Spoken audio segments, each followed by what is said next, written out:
Hey, it's Rachel with Rachel Kohler Dog Training, and today I want to talk about clicker conditioning your dog. Now, before I dive into how to clicker condition your dog, I want to talk about what it is and why we use it.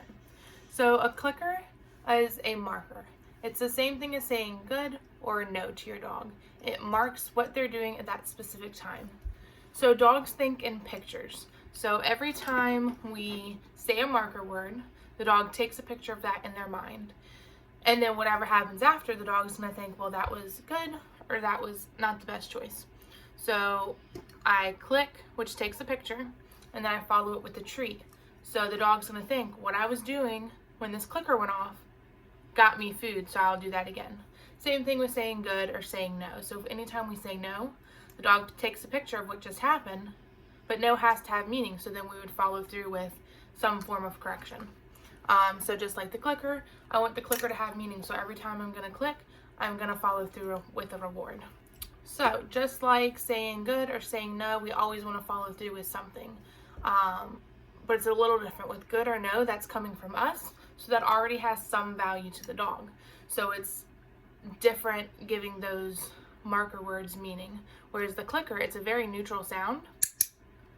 The dog has no reason to think that this means anything. So that's why we do the clicker conditioning. So when we're clicker conditioning a dog, it's going to be super simple. It's going to be click, here's some food. Click, here's some food. Click, here's some food. Doing repetition of that is going to teach the dog when I hear that sound, I get a reward. So then when you're trying to teach a behavior, I use clicker conditioning for trick training mostly. When they hear this click during trick training, they realize, they take a picture of what they just did, and they're like, okay, that got me a food reward. So then the dog learns this means you've done the right thing, here's how you get paid, and then they're more likely to do that behavior again because it gets them a treat. So with that being said, there are some things to consider when you're clicker training your dog. Some dogs are going to be a little bit more nervous with the sound of the click, because while it is really a very neutral tone, it is sometimes pretty loud. So there are some things you can do. They make lots of different types of clickers. Some are louder than others. I believe this almond-shaped one is supposed to be fairly quiet. Yeah, it's a little bit quieter. But then there's tricks that you can do. So if you hold the clicker in your closed hand, it's going to muffle the sound some. You also want to be aware of where you're holding the clicker. So if you're working with the dog right here, you're not going to want to click right next to their head. You can click behind your back or over here, so it's not so close and so loud to their ears. So what we're going to do is it's going to be click, here's a treat, click, here's a treat, click, here's a treat. Usually when I clicker condition, I'm just sitting on the ground because I want it to be nice and chill. The dog's in front of me, click, treat, click, treat, click, treat. And then what I like to do is I like to mix it up. So I'll toss like one treat or one piece of kibble to the other side of the room. They'll go get it. Once they eat the kibble, I'm going to click, and they're going to come running back to me for their treat. Because I want them to associate this sound means you're about to get your treat, so like, come get it. You know your dog's clicker condition when you click and they look to you for their treat. So if you click and your dog is just going about their business like the sound means nothing, then they're not clicker conditioned yet. And that's why tossing the kibble to the other side of the room helps.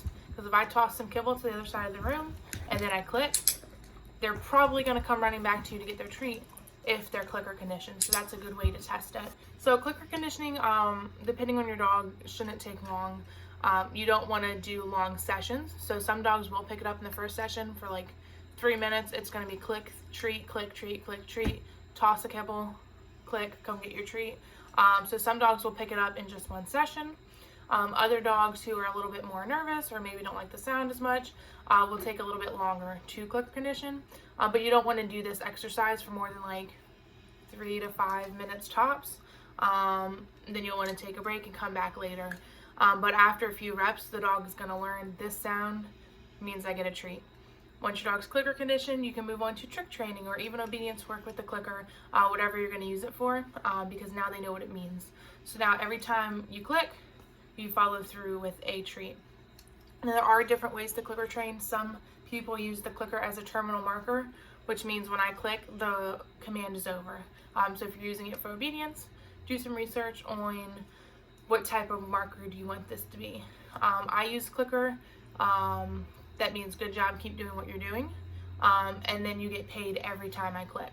So whereas my good is a variable reward, which means I'm not going to feed you every time I say good, the click is different. Every time I click, you're going to get a food reward, or if it's a dog who doesn't work for food, you're going to get whatever your reward is.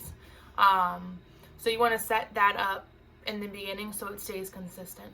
I like clicker to be, you get rewarded every time you hear this sound.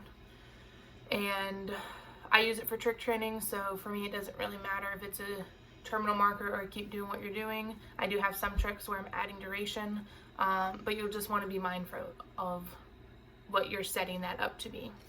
Thanks so much for watching this video on how to click or condition your dog. If you have any questions, please leave them below in the comments and I will be happy to help you out as best I can. And I hope that your clicker conditioning journey with your dog goes well, and that opens up the door for lots of fun training possibilities. Everyone have a great day and happy training.